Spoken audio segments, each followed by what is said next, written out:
That was created. So he would especially talk wherever he went about the kind of injustice that he was subjected to. Shortly before he passed away, उनके मरने के कुछ 2-3 दिन पहले, जब जितना मेरी याद है, suddenly he held my hand, he opened his eyes and said, "Is he out of jail yet?" So I said, कौन, किसकी बात कर रहे हैं आप? उमर, ऑफ कोर्स, और किसकी बात मैं करूंगा? सो मैंने बस सर हिलाया और कहा नहीं. And he just said one word, Rascals, जो अंग्रेजी में वो बिल्कुल जो बदमाश हैं. But the one line he would always repeat was this, and I share the message to all of us over here and those outside who claim to be concerned citizens. If not me, then who? If not now, then when? अगर मैं नहीं तो कौन? अगर आज नहीं तो कब? It is only when we raise our voices, come together, that these innocents and others will be free, and we can then say our democracy and our republic is healthy again. रास्ता है लंबा भाई, मंजिल है दूर, हिम्मत से चलेंगे मिल के ज़रूर. हम हैं नए इंसान, जो भी हमारी उम्र हो, हम चलेंगे सीना तान. कोई डर नहीं जब हम मिल के चलते हैं. Thank you very much. जो इक्वलिटी की बात की गई, वो सीएए जैसा कानून पहली बार आके सिटीजनशिप को एक रिलीजियस ग्राउंड पे देने का बात किया, जब हमारे देश में हमेशा से सिटीजनशिप अनकंडीशनली दिया जाता था. पहली बार आके सिटीजनशिप में एक रिलीजन का क्लॉज लाया गया और एक कम्युनिटी, मुसलमान कम्युनिटी को बाहर रखा गया. और उसके साथ साथ जब इस देश के home minister all India NRC करने का बात किया उस सीएए के साथ साथ, और ये बताए हम लोगों को कि आप क्रोनोलॉजी समझिए, पहले सीएए होगा फिर एनआरसी होगा. और हम सब जब समझ गए थे कि ये हिंदुस्तानी जो जमहूरियत है, जो रिपब्लिक है, जो डेमोक्रेसी है, उसको पूरी तरीके से खत्म कर देने का पहला ठोस कदम है, तब हम सब सड़कों पे उतर के बाहर उतरे थे. आप सबको याद होगा 6 साल पहले जब सीएए आया था, हम सब प्रोटेस्ट किए थे. हम सारे लोग प्रोटेस्ट में शामिल हुए थे. देश भर में जगह जगह एक सबसे बड़ा इंडिपेंडेंस के बाद सबसे बड़ा सिविल डिसोबीडियंस मूवमेंट अगर कुछ था तो वो एंटी सीएए एनआरसी मूवमेंट था. हम सब उसमें शामिल हुए थे. उनमें से चुन के 18 लोगों को ये दिल्ली दंगे की केस में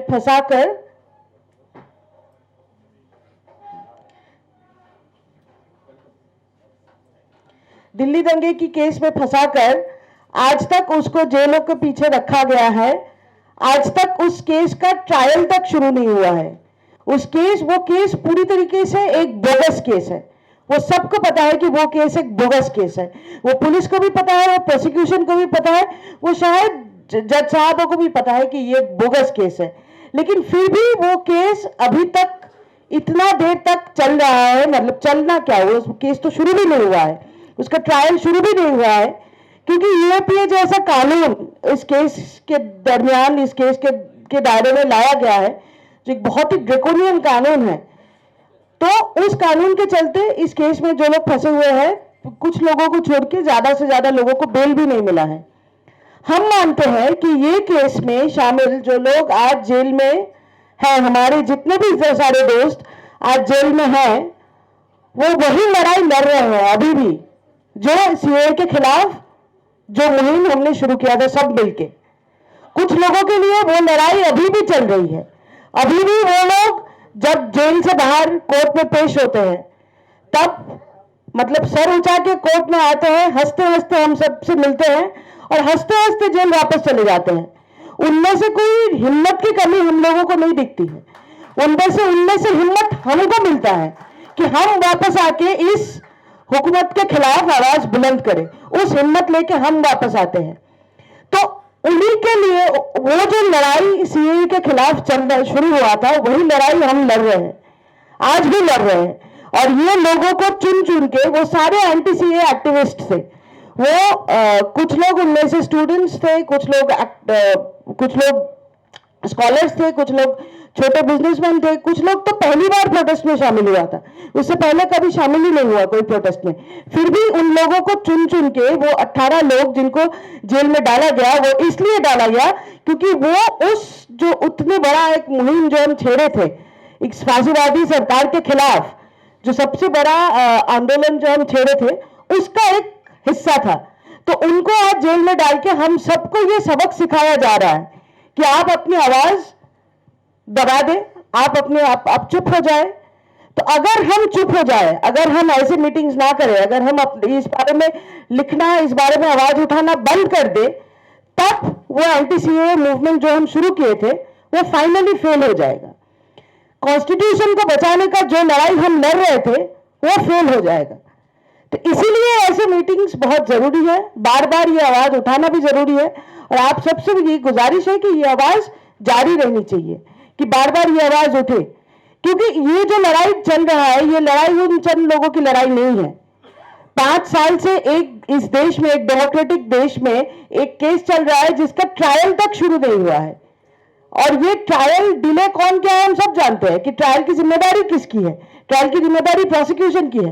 तो प्रोसिक्यूशन आज तक ये ट्रायल शुरू ही नहीं किया है, क्योंकि उनको पता है कि एक बार ट्रायल शुरू होगा तो ये बोगस केस खत्म हो जाएगा और सब लोग बाइज्जत बरी हो जाएगी। ये बात उनको भी पता है, इसलिए वो ट्रायल ही शुरू नहीं करना चाह रहे हैं, ताकि ये ऐसे करके वो जेल में 5 साल, शर्जील का या खालिद सरवी का तो 6 साल होने वाला है अभी 1 महीने में, तो वो 6 साल तो वो ऐसे ही काट दे। सजा उनके ऊपर अगर 7 साल का सजा होता तो उसका तो 6 साल में ऑलरेडी काट दिया है बिना ट्रायल के। ट्रायल शुरू ही नहीं हुआ है। तो ये जो बिना ट्रायल के इतने दिनों लोगों को रखा जा रहा है जेल में, ये प्री ट्रायल डिटेंशन कोई भी डेमोक्रेटिक कंट्री में नहीं हो सकता है। कोई भी डेमोक्रेटिक देश सारे दुनिया में ये प्री ट्रायल डिटेंशन को नकारते हैं, लेकिन हमारा देश में तो इसीलिए अब जब जितना लंबा चल रहा है इन लोगों का डिटेंशन, जितना लंबा चल रहा है इन लोगों का इनकार्सरेशन, उतनी ही हमारी डेमोक्रेसी कमजोर हो रही है। इसीलिए भी इनके लिए आवाज उठाना जरूरी है, इसीलिए भी हम बार बार आवाज उठाए हैं। अब हमारे आवाज उठाने से क्या लोग ये पूछते हैं हमें कि आप तो इतना आवाज उठाते हो, इतना लिखते हो, तो इससे तो कुछ फर्क नहीं पड़ रहा है। ये तो ना कोर्ट मान रहा है, ना प्रोसिक्यूशन मान रहा है, तो फिर आप कब तक आवाज उठाओगे? हम बोलते हैं कि हम तब तक हम तो आवाज उठाएंगे, हम तो अंत तक आवाज उठाएंगे, क्योंकि आवाज उठाना ही हमारी लड़ाई है। वो इतना जो जुल्म किया हम लोगों को, ये जो जेल में 18 लोगों को रखा है, इसका कारण यही है ताकि सब लोग चुप हो जाए। हम उनको जीतने नहीं दे सकते हैं, इसीलिए हम आवाज उठाते हैं। और हम तो आवाज अंत तक उठाएंगे, क्योंकि ये हमारा मुल्क है, ये हमारा कॉन्स्टिट्यूशन है। इसको बचाने के लिए तो हम लड़े थे, इसको बचाने के लिए तो हम सड़कों पे उतरे थे 6 साल पहले। आज वही लड़ाई हमारी जारी है। कॉन्स्टिट्यूशन का 3 बुनियादी वैल्यूज है, इक्वलिटी, लिबर्टी, फ्रेटर्निटी। हम बस याद कराना चाहेंगे आप लोगों को कि इक्वलिटी, लिबर्टी, फ्रेटर्निटी, ये सारी चीजें उन सीए के जो प्रोटेस्ट है वहां पे हम लोग दिखाए थे। हम दिखाए थे कि किस तरीके से सारे अलग अलग कौम के, अलग अलग कम्युनिटी के लोग एक साथ आके आवाज उठा सकता है। वो इक्वलिटी, वो फ्रेटर्निटी हम दिखाए थे। यहाँ पे फिर दिल्ली दंगा हुआ। दिल्ली दंगे में 53 लोगों की जान गई, 53 people were killed, majority of them were Muslims.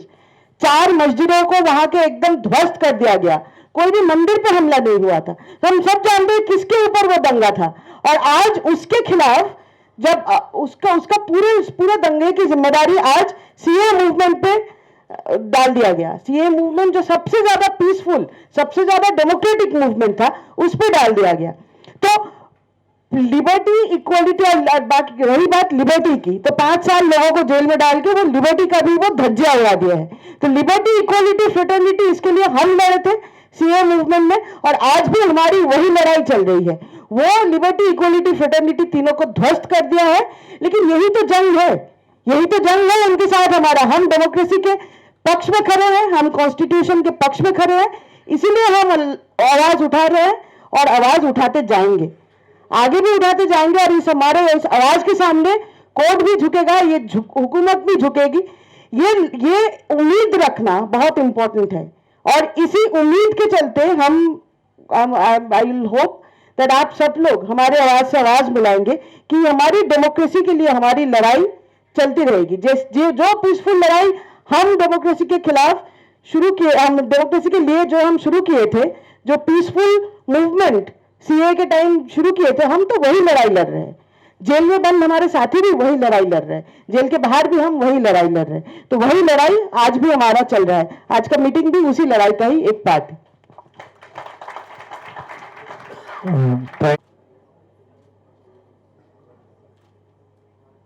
Let us we first give more opportunity to the political leaders, the guests who have come from outside. But however, I'll just speak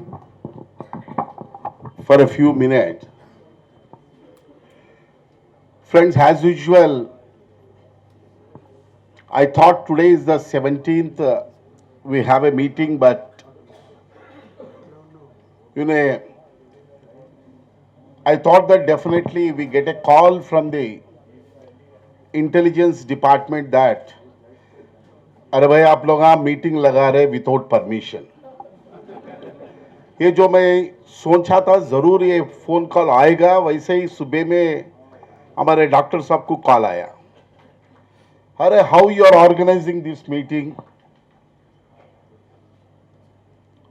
एक prominent actor Prakash Raj आ रहे हैं और आप जैसे वकील आ रहे हैं, there would be a law and order problem, so therefore have you obtained the permission?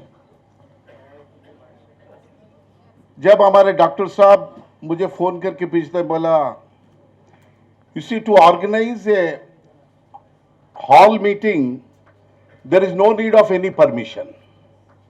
It's after all a constitutional right of any organization to organize a public meeting which is without any arms. हम तो सिर्फ हमारे दिमागों को बिठा के ये meeting करवाना चाह रहे हैं without any kind of an arms और अम्यूनाइजेशन। सो आज ऐसा सिचुएशन है कि प्रकाश राज जैसे प्रोमिनेंट एक्टर भी एक threat to the sovereignty of this country बन गया आज। This is where we are living in a democracy, my friends.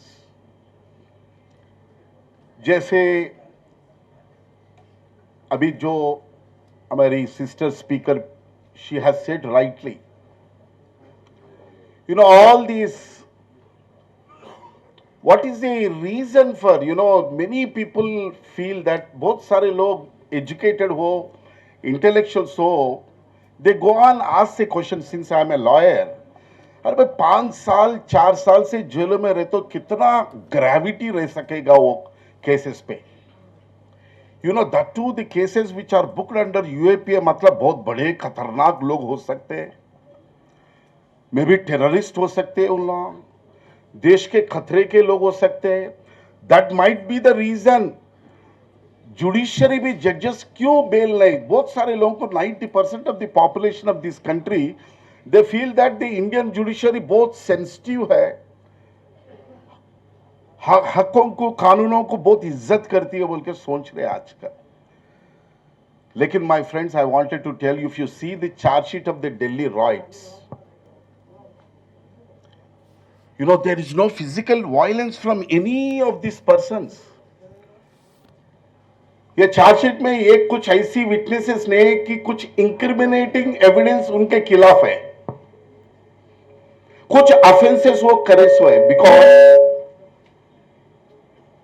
Criminal law में unless you commit some offence an FIR can not be registered. अरे भाई कोई offence नहीं है, कुछ इंक्रिमिनेटिंग मटेरियल नहीं है, ऐसा जैसा जो एविडेंस नहीं है उन लोग के खिलाफ, तो भी 5 साल 6 साल से जेलों में लगाना कहां से हो रहा है? This is a very important which we all should understand भाइयों बहनों। बेसिकली दिस इंडियन कानून में एक आर्टिकल है, this is the only one article which is in Indian constitution which allows all of us to have a right to struggle, right to organize. A right to struggle and a right to organize is a right which is protected under Article 19 of the Constitution of India. Now, आपको ये बताना चाहता हूं कि ये UAPA का मतलब क्या है, what is the how this UAP is a draconian law. आज यहां पे अपन बैठे हुए ये सोचना है कि देश में बहुत सारे apart from all this Umar Khalid Jaleel सबसे Adivasis, minorities, Dalits were all in the jails for years together because of this UAPA. Unless we understand this draconian law, it is a very difficult to fight against the Indian polity system. क्योंकि right to organize and struggle is a democratic right, but ये UAPA का काम ये है कि it will criminalize the dissent, it will criminalize the struggle. अरे CAA, which is a anti-religion, anti-democratic बोल के एक प्रोटेस्ट को आज अब क्रिमिनलाइज बना के आज जेलों में लगा हुआ है. I wanted to tell you that across the state, before ban of the Popular Front of India, I'll tell you there are hundreds of activists were in the jails under UAPA. अभी भी उन लोग को bells कोर्टों में आना बहुत मुश्किल हो रहा है. You know allegations क्या है मालूम? You will be shocked to know. कोई एक एक्टिविस्ट कराटे सिखा रहे, कराटे सिखाना भी आज टेररिस्ट एक्टिविटी बन गया. आज ऐसे ही एक दिन ये भी हो सकता है कि ये मीटिंग में भी, दिस मीटिंग में also became a conspiracy, Prakash Raj भी वन ऑफ द एक्यूज भी बन सकता है. इसमें सभी भी बन सकते हैं, that's a fact of course. So, friend, you see, this right to organize, right to struggle, when you criminalize, and this UAPA, the biggest threat with the UAPA is that आज जुडिशियरी में bells क्यों नहीं आ रही? You know the law, एक 10 साल के पीछे judiciary बोला है कि Supreme Court, bail is a right, jail is an exception. अरे भाई, लेकिन यूएपीए ये बताया कि bail is an exception, jail is a rule. Presumption of innocence is a right of an accused. आज presumption accused has to prove. UAPA will push you, any organization, political party, a banned organization. And it gives an extraordinary powers to the executive. उसीलिए भाइयों आज bells क्यों नहीं आ रहे बोले तो executive will overpower the judiciary. आज judiciary का powers पूरे रिस्ट्रिक्टेड हो गए. There are several riders that bail नहीं देना है. This is the situation, that is the reason आज देश में बहुत सारे यूएपीए के नीचे किसी को, कुछ एक्टिविस्ट को, कुछ पार्टी के बैंड ऑर्गेनाइजेशन के नाम पे, if you organise the food, you are been booked under the UAPA without there being any violence. So friends, the foremost thing what today we have to understand is the judiciary has become more insensitive today. एक 10 साल के पीछे, if you believe it or not, एक habeas corpus, एक activist को police वाले उठा के ले चले गए। हमें हेबियस कॉर्पस मूव करने से सुबह में 10:30 बजे मूव करे तो 2 बजे सुनते थे, and we could able to ask the court to produce him. जजेस were used to allow to produce him by afternoon. लेकिन आज वो सिचुएशन नहीं है। वही एक बड़ा tender, if you have any tender of 1,000 crores, 100 crores, he is given immediate relief. Corporatisation of the judiciary बन रहा है। Therefore, there is a very little time. Many speakers have to speak. So the grassroots, what we have to say that we all should oppose. We have to express our solidarity to all the democratic movements across the country, and we should all united. We should all united to fight against all these brutal, repressive laws, and with that only we can see that only एक ही आखिरी बात ये मैं बताना चाहता हूं कि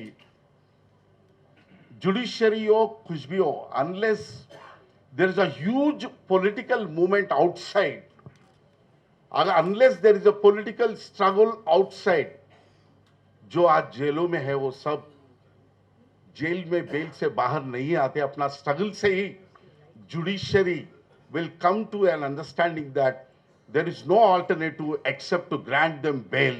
That is how we should all struggle, my friends. Thanking you for giving this up.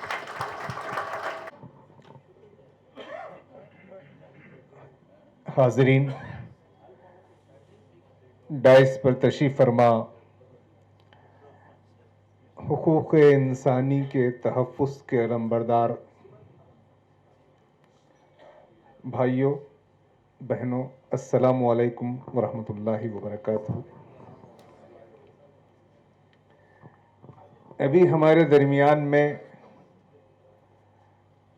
Sharjeel इमाम, उमर खालिद, खालिद सैफ़ी, हैदर मीरा, शिफाउर रहमान, गुलफिशा और बहुत से लोगों के नाम ज़ेरे बहस आए। ये लोग और इन जैसे सैकड़ों लोग हैं जो भारत की जेलों में बंद हैं। ये बेकसूर हैं और सियासी कैदी हैं। तो आज के इस जलसे में, आज के इस प्रोग्राम में हम उन सबको याद करते हैं और उनकी रिहाई की और उनकी लड़ाई को हम हमेशा ताज़ा रखने की कोशिश करेंगे। इस मौके पर नदीम खान साहब ने ये बताया कि इन लोगों के चेहरों पर, खालिद सैफ़ी हों, उमर खालिद हों, शर्जील इमाम हों, उनके चेहरों पर कोई डर और कोई खौफ नहीं है। और जो हुक्मरान हैं जिन्होंने गिरफ्तार किया है वो डर और खौफ में मुब्तला है। अगर आज उमर खालिद को, शर्जील इमाम को बेल नहीं मिल रही है तो मैं समझता हूं कि बेल इसलिए नहीं दी जा रही है कि अगर ये आजाद होंगे, समाज में आएंगे, तो भारत के यूथ को, भारत के जवानों को ये पैगाम जाएगा कि हुकूमत के जुल्म के खिलाफ आवाज उठाना और इस आवाज को ताकतवर बनाना ये हमारी जिम्मेदारी है। तो हुकूमत खौफ खाई हुई है, हमारे जो सियासी लीडर्स हैं वो खौफ खाए हुए हैं। उमर खालिद और शर्जील इमाम को कोई खौफ नहीं है। ये हम सब के लिए इसमें एक बड़ा मैसेज है। जहां तक अवाम का ताल्लुक है, हमको अवाम को बेदार करने की जरूरत है। हमारा जो देश है इसमें हम सब का जो मिलजुल कर रहने का काम है वो इसीलिए कि जान की, माल की, इज्जत की, दीन की, रोटी की, कपड़े की, मकान की हिफाजत हो। वो दलित हो या क्रिश्चियन हो, वो मुसलमान हो या आदिवासी हो, वो ब्राह्मण हो या कोई आला जात का हो, आखिर समाज में जो बुनियादी जरूरतें हैं, उसकी जान है, उसका माल है, उसकी इज्जत, उसकी दीन, उसकी रोटी, कपड़ा, मकान। हुकूमत की तो यह जिम्मेदारी है कि वो इंसानों को यह जरूरतें पूरी करे। लेकिन अब जो मौजूदा सरकार है, इन जरूरतों को पूरा करना तो दूर की बात है, इनको इनकी रक्षा करने में नाकाम है, इनकी हिफाजत करने में नाकाम। ये लिंचिंग के जो वाकयात होते हैं, क्या मैसेज दिया जा रहा है? ये ह्यूमन डिग्निटी के खिलाफ है। इंसान का इंसान होना एक बहुत बड़ी बात है, लेकिन आज हमारे देश में एक इंसान को दूसरे इंसान हुजूम की शक्ल में उससे मारपीट करते हैं, उसकी जान लेते हैं और उस पर खुश होते हैं। तो हुकूमत को यह सोचना चाहिए, पॉलिटिकल लीडर्स को यह सोचना चाहिए कि हम समाज को, देश को किस रुख पर ले जा रहे हैं। ये सिर्फ मुस्लिम दुश्मनी नहीं है, मेरे ख्याल में तो ये इंसानियत दुश्मनी है और समाज को बहुत ही गलत रुख पर ले जाया जा रहा है। उसी तरीके से बुलडोजर देखिए, घरों को उजाड़ देना। कितनी मेहनत के बाद, कितनी कोशिश के बाद एक आदमी साइबान तैयार करता है, अपने घर को बनाता है, अपने आने वाली नस्लों, अपने बेटों, अपनी बेटियों, अपनी औलाद के लिए एक छत फराहम करता है। हुकूमत का काम है कि लोगों को छत फराहम करे, लेकिन हुकूमत के जेरे साया, जुडिशरी के जेरे साया जो लोग, जिनके घरों को उजाड़ दिया जा रहा है, उनको बेघर किया जा रहा है। क्यों? ये कहते हैं कि लोग इख्तिलाफ करते हैं, डिसेंट करते हैं। हम ये बात बताना चाहते हैं कि मुल्क अलग है, हुकूमत अलग है। हमको हमारे देश से, मुल्क से इख्तिलाफ नहीं है, लेकिन हमारे देश में जो लोग हुकूमत कर रहे हैं, उनकी गलत पॉलिसियों से इख्तिलाफ है और इख्तिलाफ रहेगा। उसके नतीजे में हमारी पॉलिसी से, हुकूमत की पॉलिसियों, गलत पॉलिसियों को तनकीद करने के नतीजे में अगर हुकूमत हम पर जुल्म करती है तो हम उस जुल्म को सहने के लिए तैयार है, लेकिन हक बात बोलना, हम इससे कभी पीछे हटने के लिए तैयार नहीं है। हम इस मौके पर APCR को भी और जो लोग अब तक गिरफ्तार हैं, उनकी ये जो कोशिशें हो रही हैं, उन सबको सलाम करते हैं। लेकिन हमें मुस्तकबिल बनाना है। हमको हमारे पॉलिटिकल सिस्टम को, हमारी ब्यूरोक्रेसी को और हमारी जुडिशरी को होश के नाखून लेना चाहिए। अगर ये ना हो तो जैसे किसी साहब ने कहा कि कहीं ऐसे हालात ना पैदा हो जाए, एक शायर ने कहा है, तुम्हारी मश्क सितम खूब है मगर सोचो निकल ना जाए कहीं मेरे दिल से डर सारे। ये जुल्म ऐसे ही बढ़ता रहा तो डर है मुझे, उलट ना जाए किसी रोज बहरो बर सारे। तो देश में जब जुल्म बढ़ता है तो फिर इस जुल्म के नतीजे में समाज अपना तवाजुन खो देता है।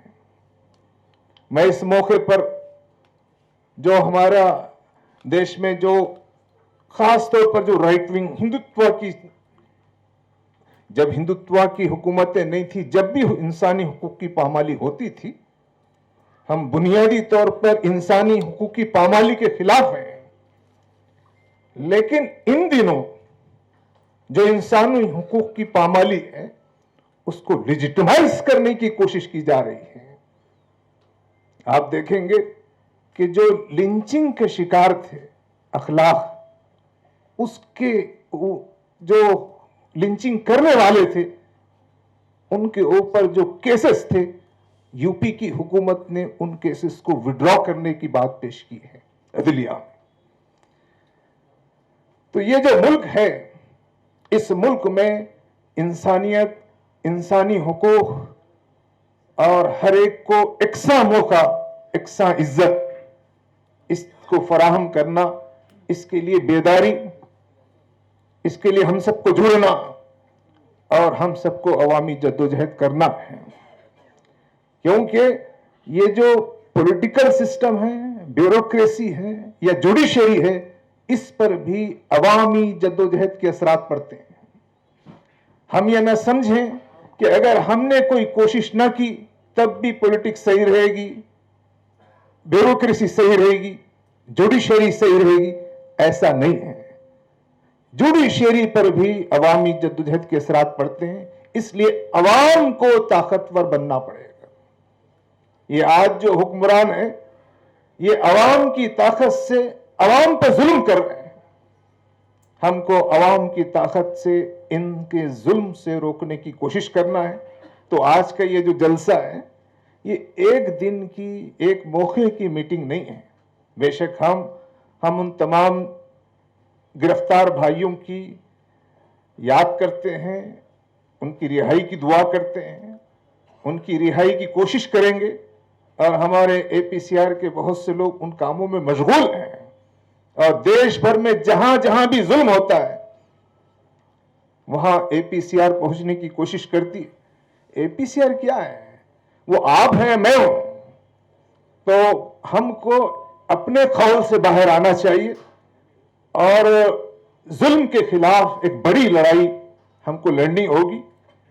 और जो लोग इस जुल्म को कम्युनल रंग देकर इस देश में जो हिंदुत्व के लोग हैं, खास तौर पर हिंदू भाइयों को बेवकूफ बना रहे हैं और जो कम्युनलिज्म या नेशनलिज्म, इन सब की गलत ताबीर पेश कर रहे हैं, तो समाज में एक बड़ी तब्दीली की, एक बड़े सोशल वर्क की जरूरत है। तो ये सिर्फ एक दिन का जलसा नहीं है, एक बड़े संघर्ष की दावत है। तो मैं आप तमाम को उस संघर्ष की, उस जद्दोजहद की दावत देता हूं कि हमारे इस देश में सबके लिए जान, सबका माल, सबकी इज्जत, सबका दीन महफूज रहे, हर एक को रोटी और कपड़ा मकान मिले, किसी की छत, किसी की घर को ना उजाड़ा जाए, ऐसा समाज बनाना है। उस समाज को बनाने के लिए हमको मेहनत करना है। तो ये सिर्फ एक दिन की कानूनी लड़ाई नहीं है, बल्कि एक बड़ी समाजी लड़ाई है। आप हजरात इसमें शरीक हों। बहुत बहुत शुक्रिया।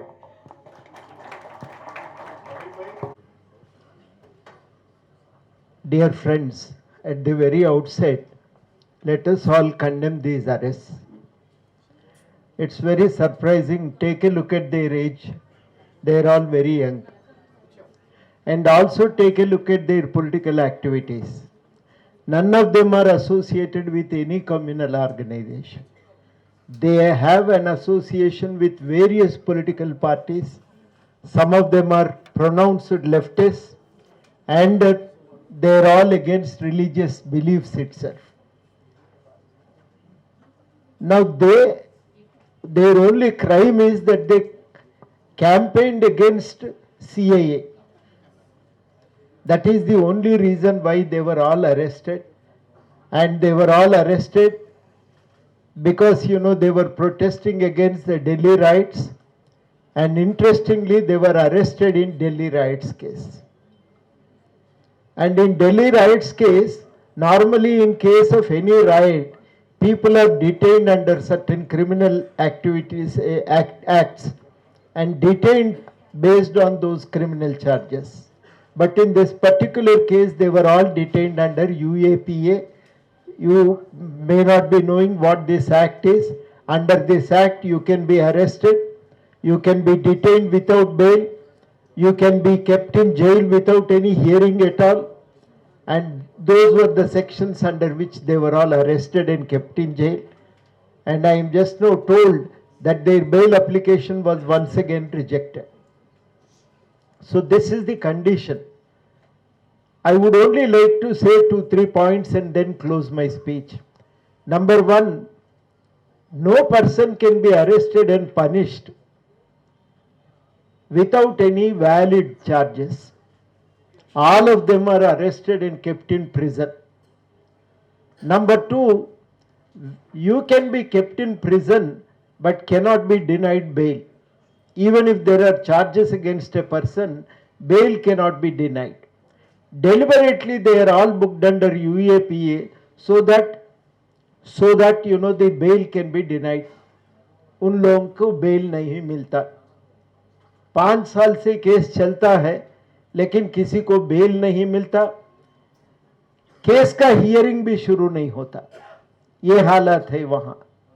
तो इसके वजह से गुनहगार तो अभी कोर्ट में कुछ फैसला नहीं हुआ, लेकिन बिना फैसला सजा तो मिल रहा है उन लोगों को. ये इसके खिलाफ हम सब लोग आवाज उठाना है. We have to condemn these arrests, not because they are Muslims, because they are human beings. Because they are human beings. And as very fine human beings, they have been fighting for the human rights of people. They are human rights activists basically. And as human rights activists, they were raising very legitimate issues. चुप बैठ के अगर घर में बैठे तो उसमें काफी लोग अच्छा जिंदगी गुजार सकते थे, उनका अच्छा भी काम भी तनख्वाह भी मिलते थे. लेकिन दूसरों की दर्द समझ में आया, उनके खिलाफ ये सब लोग आवाज उठाए, उसलिए वो हमारे लिए आवाज उठाए, उसलिए वो जेल में है. तो ये हम समझना जरूरी है. और ऐसे काफी लोग हैं जेल में बंद हो गए, उन सब लोगों का रिहाई के लिए हम सब लोग एक साथ जुड़कर काम करना बहुत ही जरूरी है. आवाज उठाएंगे.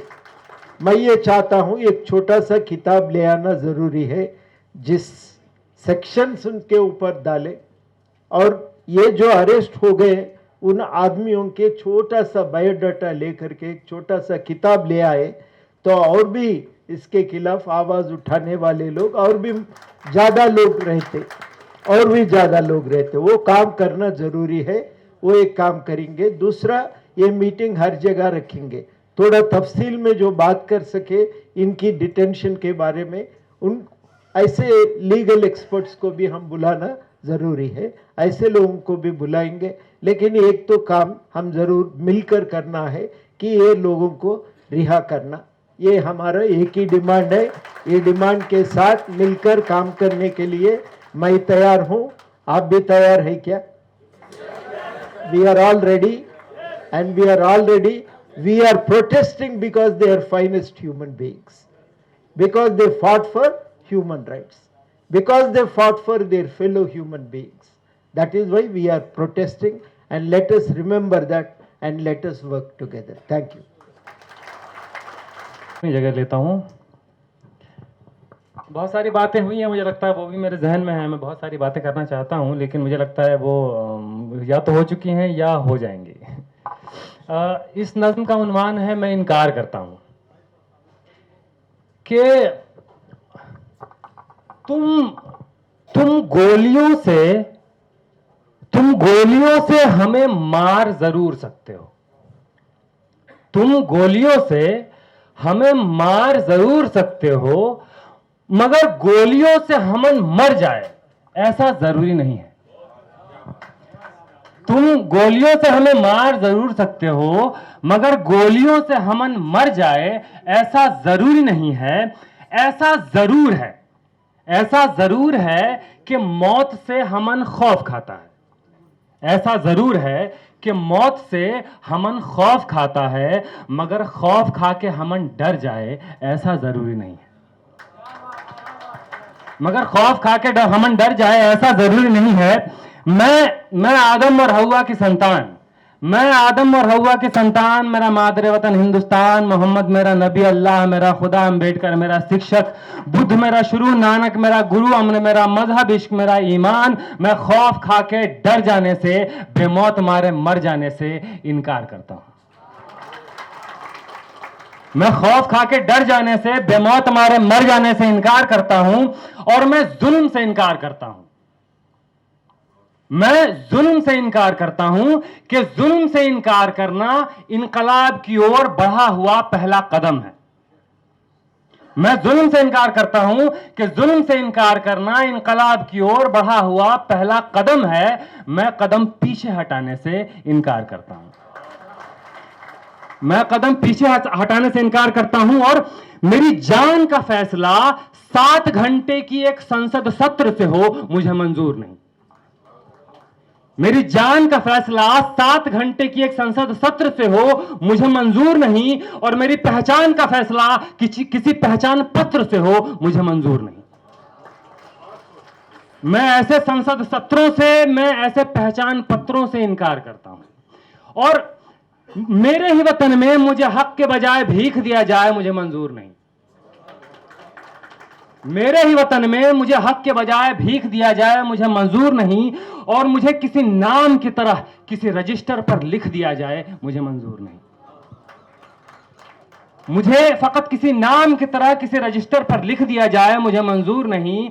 मैं हक के बजाय भीख दिए जाने से, फकत किसी नाम की तरह किसी रजिस्टर पर लिख दिए जाने से इनकार करता हूं। और जख्म को फूल कहूं, जख्म को फूल कहूं, जालिम को रसूल कहूं।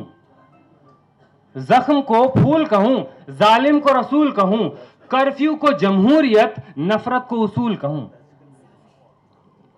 जो झूठ को सच कहे, जो झूठ को सच कहे, मैं जुबान की हर एक ऐसी हरकत से इनकार करता हूं।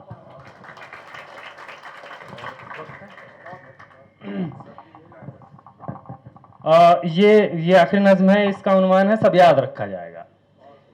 कि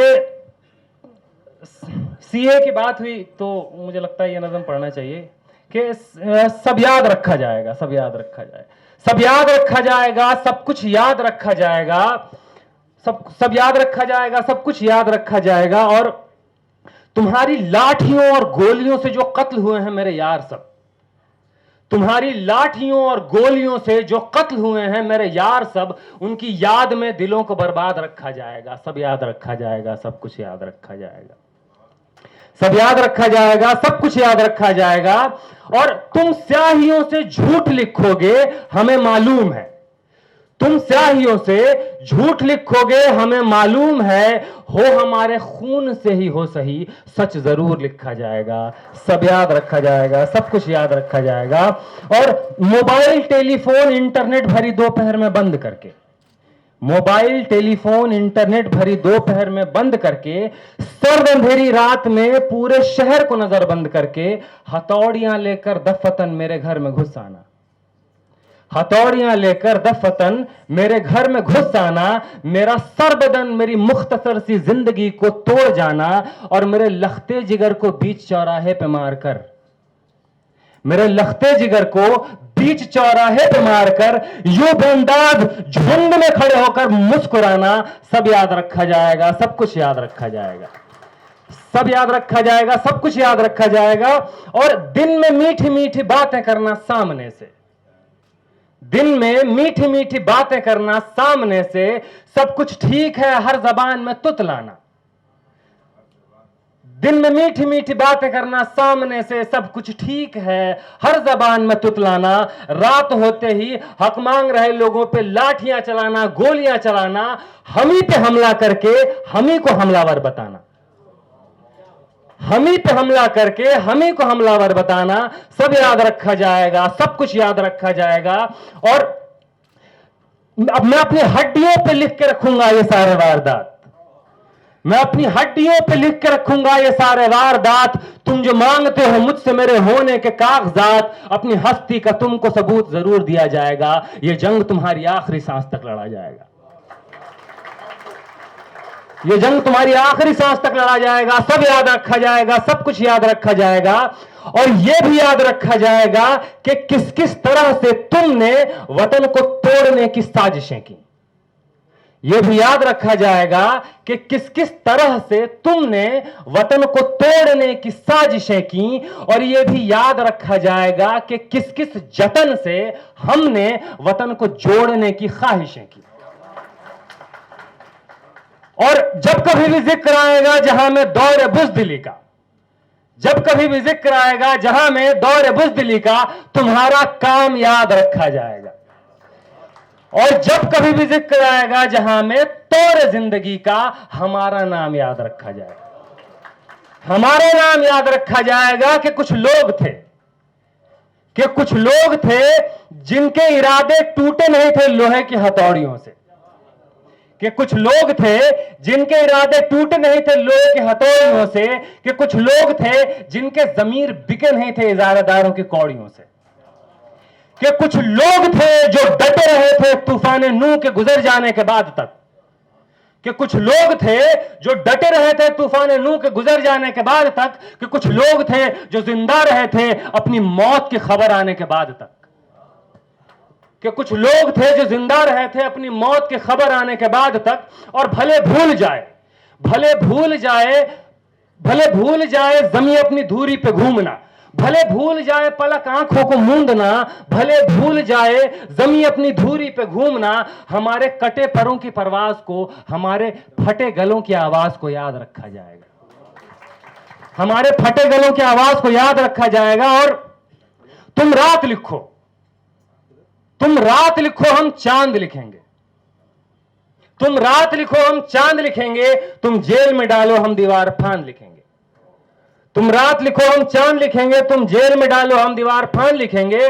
तुम FIR लिखो हमें तैयार लिखेंगे।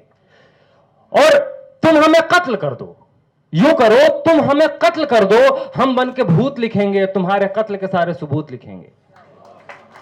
हम बन के भूत लिखेंगे, तुम्हारे कत्ल के सारे सबूत लिखेंगे। और तुम अदालतों से बैठकर चुटकुले लिखो, तुम अदालतों से बैठकर चुटकुले लिखो, हम सड़कों दीवारों पे इंसाफ लिखेंगे। बहरे भी सुन ले इतनी जोर से बोलेंगे, अंधे भी पढ़ ले इतना साफ लिखेंगे। और तुम रात लिखो हम चांद लिखेंगे, तुम जेल में डालो हम दीवार फांद लिखेंगे। तुम FIR लिखो हम हथियार लिखेंगे, तुम हमें कत्ल कर दो हम बन के भूत लिखेंगे, तुम्हारे कत्ल के सारे सबूत लिखेंगे। तुम अदालतों से बैठकर चुटकुले लिखो, हम सड़कों दीवारों पर इंसाफ लिखेंगे। बहरे भी सुन ले इतनी जोर से बोलेंगे, अंधे भी पढ़ ले इतना साफ लिखेंगे। तुम काला कमल लिखो हम लाल गुलाब लिखेंगे। और तुम जमीन पे जुल्म लिख दो, आसमान पे इनकलाब लिखा जाएगा। तुम जमीन पे जुल्म लिख दो, आसमान पे इनकलाब लिखा जाएगा। सब याद रखा जाएगा, सब कुछ याद रखा जाएगा। और ताकि तुम्हारे नाम पर ताउम्र लानतें भेजी जा सकें, ताकि तुम्हारे नाम पर ताउम्र लानतें भेजी जा सकें, और ताकि तुम्हारे मुजस्समों को कालिखे पोती जा सकें, तुम्हारे नाम तुम्हारे मुजस्समों को आबाद रखा जाएगा। सब याद रखा जाएगा, सब कुछ याद रखा जाएगा। शुक्रिया। उपस्थित senior political leaders, journalist, advocates, organisers, आप सभी लोगों का नमस्ते। मैं ये बोल के शुरू करता हूँ कि हिंदुस्तान सबका है। हिंदुस्तान में जितना हिंदू का हक है उतना ही मुस्लिम का हक है, जितना मुस्लिम का हक है उतना ही सिख का हक है, जितना सिख का उतना ही क्रिश्चियन का हक है। सबका एक ही वोट है। कोई ये सोच के चलते हैं कि हिंदुस्तान एक मजहब का है या भविष्य में एक मजहब का करेंगे, कोई अगर ऐसा सोचता है वो बेवकूफ़ है। हिंदुस्तान सबका है, सबका रहेगा। और आज का मेन बेल के बारे में चर्चा के लिए यहाँ बुलाई गई है। Bail is the rule, jail is exemption. वकील साहब बोले कि रिवर्स हो गया, आज फंडामेंटल राइट को छीनी गई है। बहुत सारे मासूम लोग बेल मिलते मिलते सज़ा काट ले रहे हैं, सालों भर जेल में रहते हैं, गुनाहगार साबित हुए बगैर ही पनिशमेंट ले रहे हैं, सालों भर जेल में रह रहे हैं। फंडामेंटल राइट को डिवेट हो रही है। इनोसेंट अंटिल प्रूवन गिल्टी, को गिल्टी प्रूव होता है तब तक इनोसेंट ही है, लेकिन वो इनोसेंट को बेल मिलते मिलते सालों भर पनिशमेंट खानी पड़ती है। एक आदमी अगर जेल जाता है, उनके पीछे अनसीन लोग भी पनिशमेंट खाते हैं। पेरेंट जेल गए तो बच्चे पनिशमेंट खाते हैं, बच्चे जेल गए तो बुढ़ापे में पेरेंट्स पनिशमेंट खाते हैं। बगैर कोई गुनाह के पनिशमेंट खाते इस देश में चल रही है। हमारे कोदन राम साहब लिए, जिसमें उमर कली से लेके अतर खान तक 11 लोग आज जेल में हैं। उनकी रिहा के लिए सब लोग हम प्रयास करेंगे। चंद बातें पॉलिटिकली बात करना है। आज की भाजपा सरकार, केंद्र में मोदी और अमित शाह पावर सेंट्रिक राजनीति कर रहे हैं। इंडिया के इतिहास में हम देखे हैं, पद छोड़े से लोग, अच्छे काम के लिए पद त्याग करे से लोग को देखे, लेकिन पद में रहने के लिए क्या नहीं कर रहे। आज परमानेंट गद्दी में रहने के लिए जो करना है वो सब गुनहगार कर रहे हैं। Modi and Amit Shah can go to any extent to retain in power. ये सिलसिला चल रहा है। देश की रची हुई इतिहास को बदलना चाहते हैं, कॉन्स्टिट्यूशन को बदलना चाहते हैं, मनवाद कॉन्स्टिट्यूशन को लाना चाहते हैं, नेहरू गांधी को बुलाना चाहते हैं,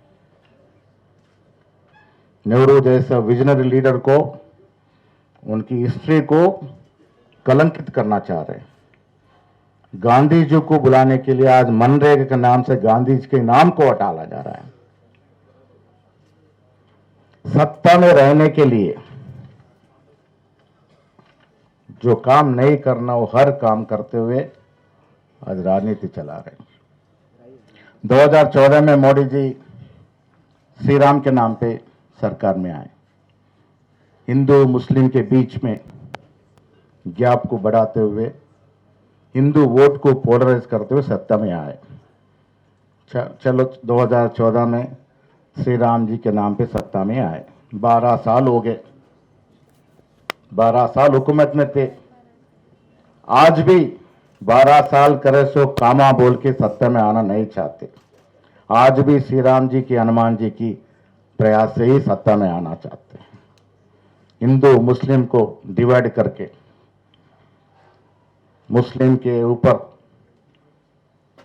डिब्बे डाल के अपनी राजनीति करना चाहते हैं। इसकी कांग्रेस पार्टी सख्त खिलाफ करती है। कांग्रेस पार्टी की निर्माण में, बुनियाद में सेक्युलरिज्म है। आज प्रियम्बल से सेक्युलरिज्म वर्ड को हटाना चाहती है बीजेपी। ये सेक्युलरिज्म वर्ड कॉन्स्टिट्यूशन में है ही नहीं बोल रही है, लेकिन बगैर सेक्युलरिज्म के बगैर हिंदुस्तान नहीं बनी। आज ये साबित है, कांग्रेस पार्टी को हिंदू, सिख, मुस्लिम सब एक है, सबको एक तरह देखने वाली पार्टी कांग्रेस पार्टी है। आज की राजनीति आप देखेंगे, सर के नाम पे महाराष्ट्र में, बिहार में जो हरकतें करे हैं, जो अपनी वोट है उसको कायम रखते हुए, जो अपना वोट नहीं है, चाहे वो मुसलमान का हो सकता है, चाहे वो एससी का हो सकता है, एसटी का हो सकता है, उनको हटाने के प्रयास करें। जिस वोट में उसको डाउट है, उसको वोट को हटाते जा रहे हैं। यह सिलसिला महाराष्ट्र में हुआ, बिहार में भी वही करे। आने वाले दिनों में तेलंगाना में भी सर को लागू करने के प्रयास चल रही है, उसको गट के अपन विरोध करना चाहिए। ये होने वाले हैं। आप देख रहे हैं नौजवान मित्र, हमारे नौजवान मित्र बहुत अच्छे तरह का बोले हैं। गौरी लंके से लेके आज तक 100 जर्नलिस्ट, डेमोक्रेटिक प्रोटेक्टर्स, एडवोकेट्स, कितने सारों की हत्या की गई है। ये हत्या के पीछे कौन है, कौन सी ताकतें हत्या करने वालों को प्रभावित करे, कौन से ताकतें इनको सपोर्ट कर रहे हैं, ये खुलासा होना जरूरी है। पद के लिए, पावर के लिए कई एक्सटेंड जाने वाले लोग आज सत्ता में हैं, वो डेमोक्रेसी के लिए बहुत खतरा है। आज राहुल गांधी भारत जोड़ो के नाम पे कन्याकुमारी से कश्मीर तक ना जियोग्राफिकली स्टडी नहीं करा, लेकिन सोशली, इकोनॉमिकली भारत देश को समूल समझ सका है। इसलिए तो वादा लेके आए, जिसमें जितनी आबादी उनकी उतनी भागीदारी। आज वो निनाद से आके मूवमेंट हुआ है, वो मूवमेंट चला रहे, लेकिन उनके ऊपर निंदा करते हैं। बेकसूर केस बनाए नेशनल हेराल्ड के नाम पे। नेशनल हेराल्ड नेहरू जी की पेपर है, अपने पेपर में अपने पैसे लगाए तो भी ईडी अटैक करे। आज मुंह तोड़ जवाब दी कोर्ट दिल्ली की कि इसमें कोई दम ही नहीं है, ये पॉलिटिकली मोटिवेटेड केस है बोल के साबित करी। कल हम धरना करने जा रहे बीजेपी के ऑफिस पे। तो मित्रों, आज की हालात देश में बहुत नाजुक है, डेमोक्रेसी को खतरा है, इसमें कोई डाउट नहीं। हम सत्ता में है, हम कुछ भी करें तो चलता है, ये सिलसिला सेंटर में चल रही है। और आज तक मेरे को ये समझ में नहीं आया, एडवोकेट साहब बोलना है कि एंटी नेशनल किसको बोलते हैं। कगार का इंसिडेंट हो रहा था, नक्सल्स को मारने का कगार में इंसिडेंट हो रहा था। सीपीए वाले एक राउंड टेबल कॉन्फ्रेंस बुलाए। मैं वहां ये बोला कि कगार में नक्सल्स जो है अपने देश के सिटीजन्स है, चाहे उनका पाप अलग होगा। जब आप पाकिस्तान से युद्ध कर रहे हैं और ट्रंप के बोलने से सीज फायर कर दिए, युद्ध को स्टॉप कर दिए, और कगार में जो नक्सल्स वेपन्स ले डाउन करके सरेंडर होना चाहते हैं तो उनको सीज फायर नहीं करते। ये पूछा तो नेशनल टीवी पे आया, टाइम्स नाउ, एनडीटीवी में पूरे जितने भी एमपीआं बीजेपी के वो बोलने लगे महेश गौड़ एंटी नेशनल है, इसको एनआईए में अरेस्ट करना। तो वकील साहब बोलना है एंटी नेशनल किसको बोलते हैं, उसका मीनिंग क्या है। जो बीजेपी के खिलाफ बोलते हैं वो एंटी नेशनल हो जाते हैं। जो बीजेपी के खिलाफ बोलते हैं, जो सरकार के खिलाफ बोलते हैं with in the democratic frame line, फिर भी अपन एंटी नेशनल हो जाते हैं। ईडी, सीबीआई, आज इलेक्शन कमीशन ऑफ इंडिया, ये democratic independent association sir, organisation sir. आज पूरे बीजेपी के फ्रंटल ऑर्गेनाइजेशन बने। इस देश में जितने ईडी केसेस बनाए, on record 96.7 cases, ED cases opposition के ऊपर बने। 96.7% केसेस सिर्फ ऑपोजिशन पार्टी के ऊपर बने। और इतने केसेस बनाए बाद इनका रिकवरी है 4%, 0.4%। सो क्या पॉलिटिकली विंटेड केसेस है। आज election commission of India, Rahul Gandhi पूछते हैं कि इसमें गलतियां हुए हैं, तो इलेक्शन कमीशन बोलते हैं कि जैसे कि बीजेपी के फ्रंट लाइन नेशनल वैसा राहुल गांधी के ऊपर रिवर्स अटैक कर रहे हैं। तो डेमोक्रेसी बचा ही नहीं इस देश में। तब ये राउंड टेबल, ये कॉन्फ्रेंस जो आप कर रहे हैं, ऐसे कॉन्फ्रेंस बहुत जरूरी है। कांग्रेस पार्टी आपके साथ है। जो भी इनोसेंट लोग जेल में हैं उनको बाहर लाना जरूरी है, कोर्ट्स में बदलाव आना है, बेल की प्रक्रिया स्पीडअप करना है, कोर्ट सिस्टम को बदलना है, गुनहगार जो इनोसेंट लोग हैं विदाउट एनी मिस्टेक जेल में सड़ रहे हैं उन लोगों को बाहर लाना है। ऐसे अवेयरनेस कैंप्स ज़्यादा से ज़्यादा, इस देश में अपना फंडामेंटल राइट है, फ्रीडम ऑफ स्पीच है, हम डट के लड़ेंगे। कांग्रेस पार्टी सेक्युलर पार्टी है, हमेशा आपके साथ देगी। आने वाले दिनों में जहां भी ऐसे मीटिंग होते हैं हमारे कांग्रेस लीडरशिप पार्टिसिपेट करेंगे, आपके साथ रहेंगे।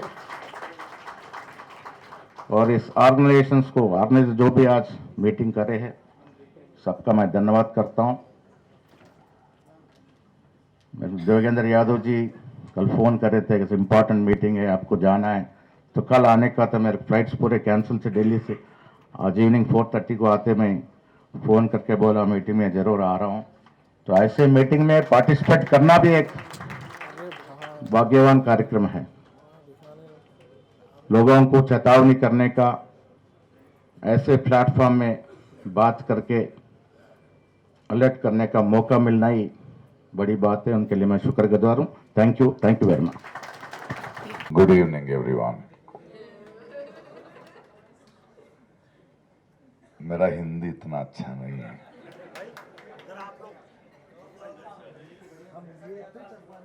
तो अंग्रेजी में बोलता हूं।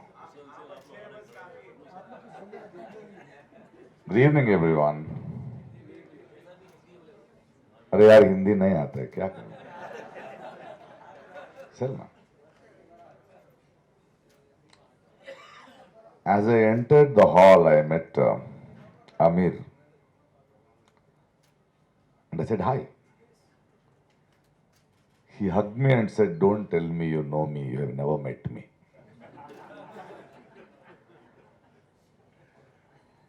I want to tell you, I know you, and I know each and one of you are here. I recognize you because of the pain we carry together.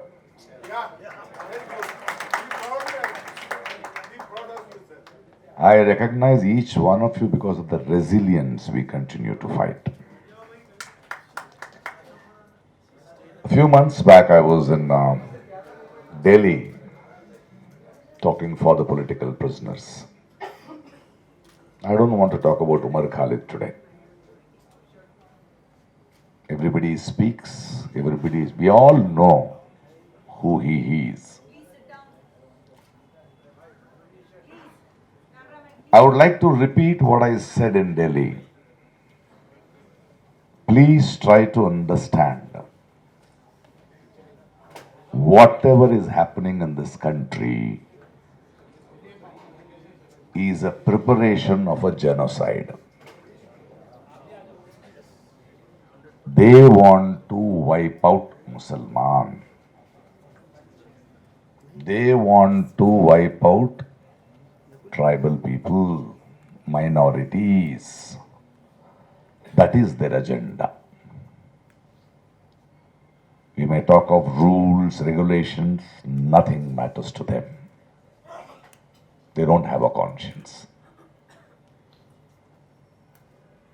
Time and again across the world, we keep saying justice delayed is justice denied. Why does the statement come? You know, in this country, after independence, we had our own police stations. But all the politicians, including the Congress,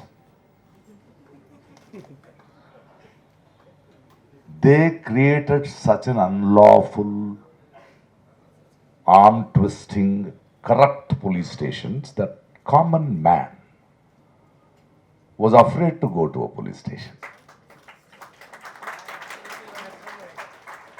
Children were afraid of policemen.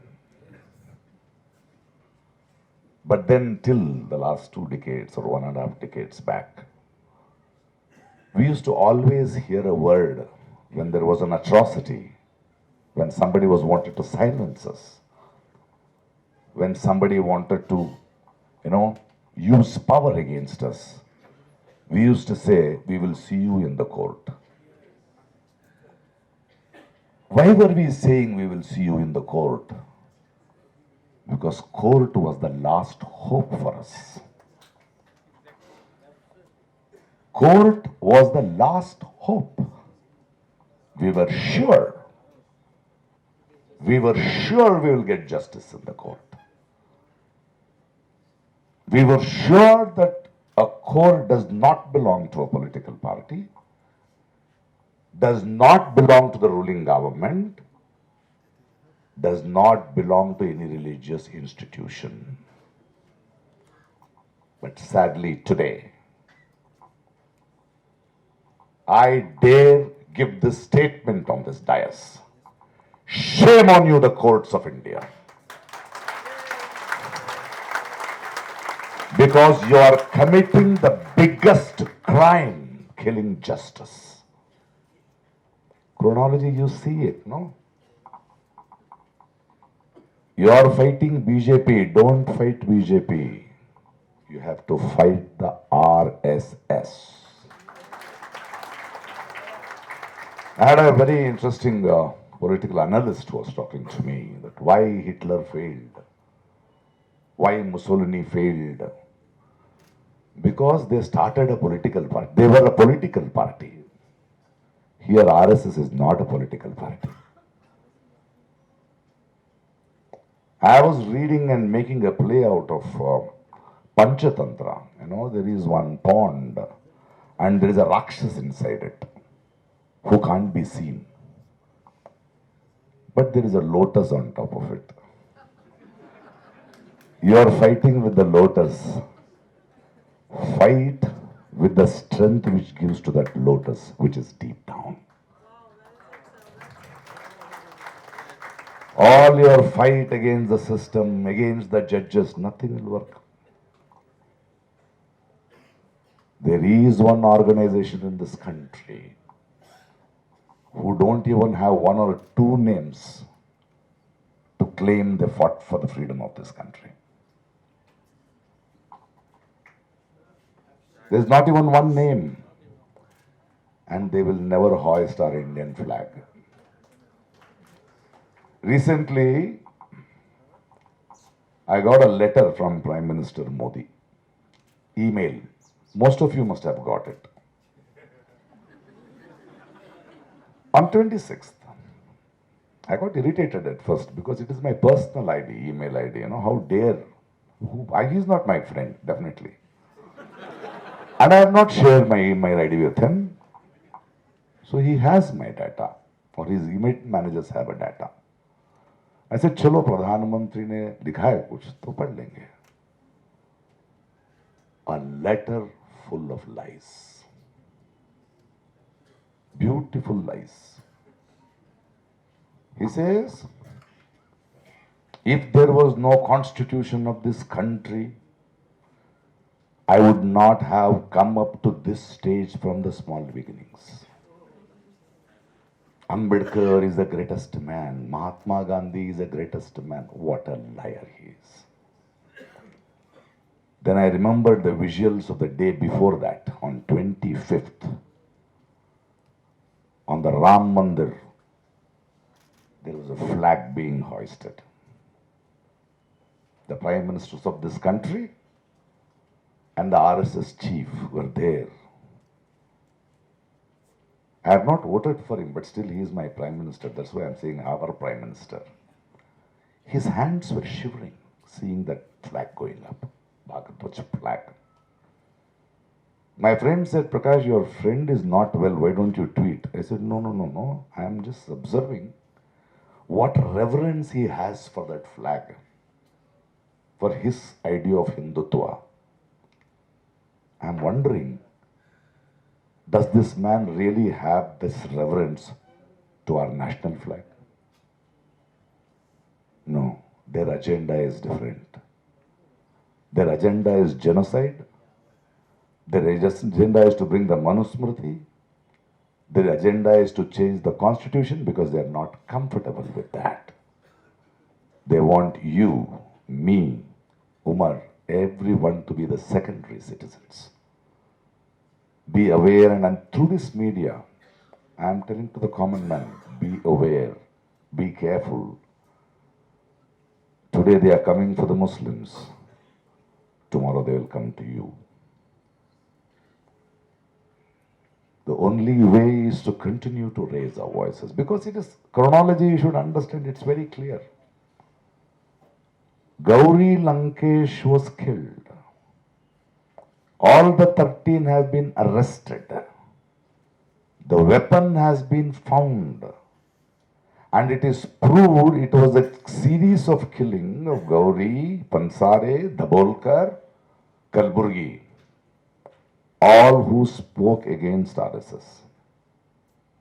All who spoke against this Hindutva, in 5 years, with the charge sheet, they get bail and they walk out. And the same RSS Bajrang Dal, these fellows garland them outside. Please see the chronology. Rapists walk out. A Dhongi Baba, every elections he comes out, gets votes for the BJP and goes back inside. So their agenda is very clear, is to kill the democracy, kill all systems. It is time for us to wake up now, raise our voice, and tell them that we are here, we are not afraid. We will continue to speak the truth. If you can lie to us 100 times, let's speak the truth 1,000 times. All the best. Thank you.